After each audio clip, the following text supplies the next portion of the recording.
That was the most beautiful thing I've seen. Can we get another round of applause? Yeah, special thanks to Maria Thompson, Mevin. No? Okay. Special thanks to... All right. Anyways, next up, we have the SVDP with A Journey Back to the Garden of Eden. Can you get a round of applause for them? Joke? All right, but before all that, we got another joke for you guys. So who is the fastest runner in the Bible? I don't know. Who? Adam, because he was the first in the human race.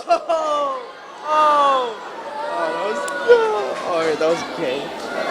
The Paul Society would like to take the time to invite each and every one of you to join us in our reflection, Journey Back to the Garden of Eden, reciting this beautiful canticle by St. Francis of Assisi. Praise be to you, my Lord, through our sister, Mother Earth, who sustains and governs us, and who produces various fruit with colored flowers and herbs. According to Holy Scriptures, in the beginning, God created the heavens and the earth. God made the wild animals of the earth of every kind, and the cattle of every kind, and everything that creeps upon the ground of every kind. And God saw that it was good. So God created the great sea creatures of every kind with which the waters swarm, and every winged bird of every kind. And God saw that it was good. Likewise, the earth brought forth vegetation, plants yielding seed of every kind, and trees of every kind bearing fruit with the seed in it. And God saw that it was good. God saw all that he had made, and it was very good. After making everything good for man, God created humankind. In the image of God he created them, male and female. And God blessed them, and he said unto them, Be fruitful and multiply, and replenish the earth. Our first parents, Adam and Eve, enjoyed the garden of God with a song, thanking God.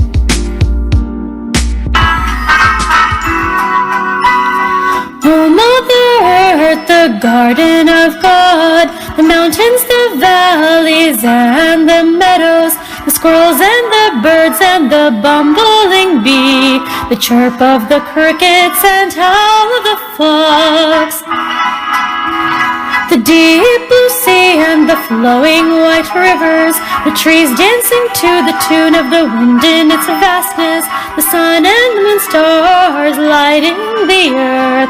Oh, how wonderful is the world, oh Mother Earth, the garden of God, majestic and beautiful.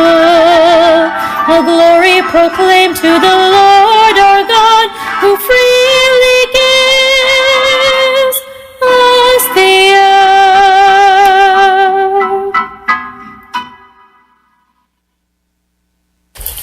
Sadly, the song of praise did not last long.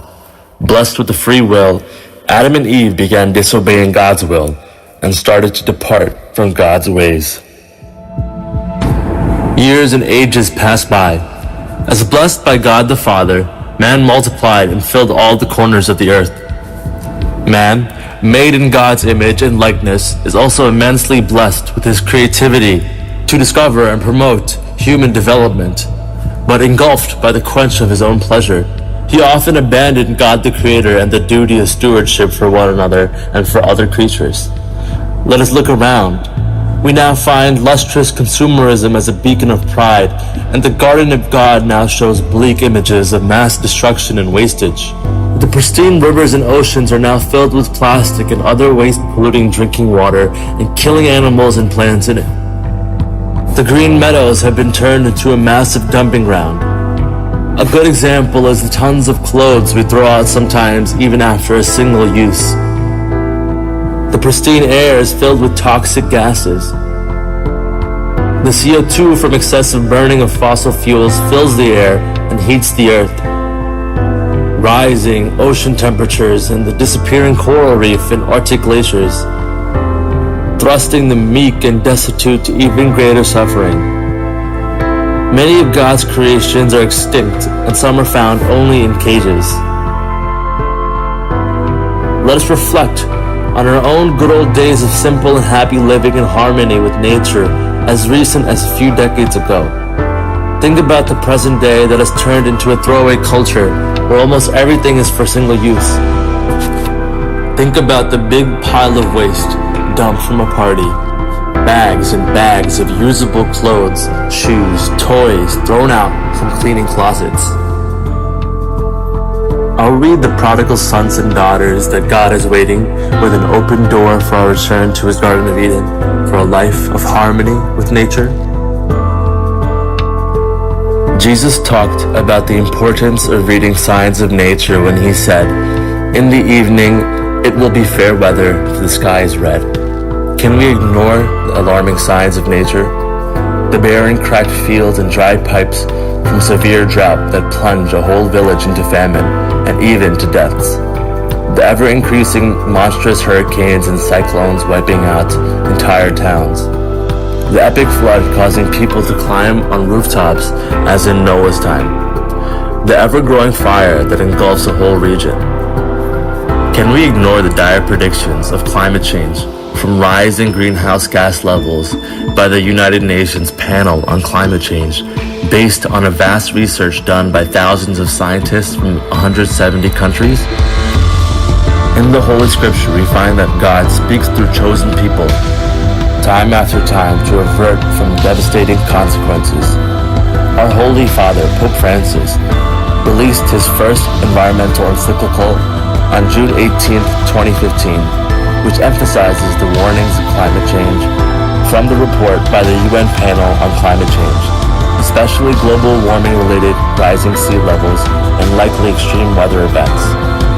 The Pope made an appeal to the world to work together to protect our planet. Pope particularly condemned pollution linked to the throwaway culture, which hurts the poor the most. Pope Francis reiterated that Christians need an ecological conversion and need to see God in all things. Let us now listen to a few words by our Holy Father.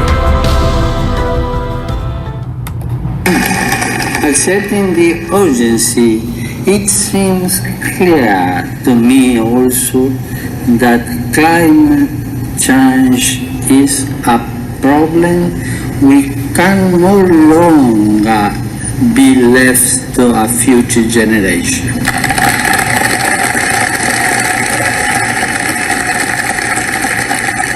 When it comes to the care of our common home, we are living at a critical moment of history. We still have time to make the change needed to bring about a sustainable and integral development, for we know that things can change.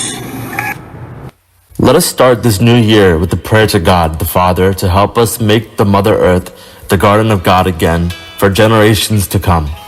Protection of God's creation for common good is our faith, our duty and supreme work of charity.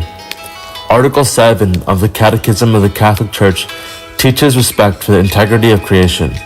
It teaches that man's dominion over inanimate and other living beings granted by the Creator is not absolute. It is limited by concern for the quality of life of his neighbor, including for generations to come. Brothers and sisters, let us learn from St. Francis of Assisi, who loved God the Father so much that he showed great affection and care for all of his creation. In this new year, let us pledge to abandon our throwaway culture and refrain from needlessly amassing things to lessen the burden of our carbon footprint. Let us dream for a world with no more piles of needless waste and no more fear of greenhouse gas pollution. Let us dream for a world where we care for one another, rich or poor, and all of God's creations. Now, let us hear some bold action from our Syro-Malabar families answering the call for ecological conservation by the Holy Father to save the Mother Earth. Hi, I'm Laurel Prime, a Food Waste Management Program Coordinator in our church. A foundational experience that inspired me to help start the program was serving as a Northeast Regional Coordinator of Citizens of Hobby, a nonprofit, nonpartisan, grassroots advocacy organization focused on national policies to address climate change. Working at CCL, I learned that food waste is not only a social and economic issue, costing Americans upwards of $218 billion annually, but also one of the world's worst environmental hazards.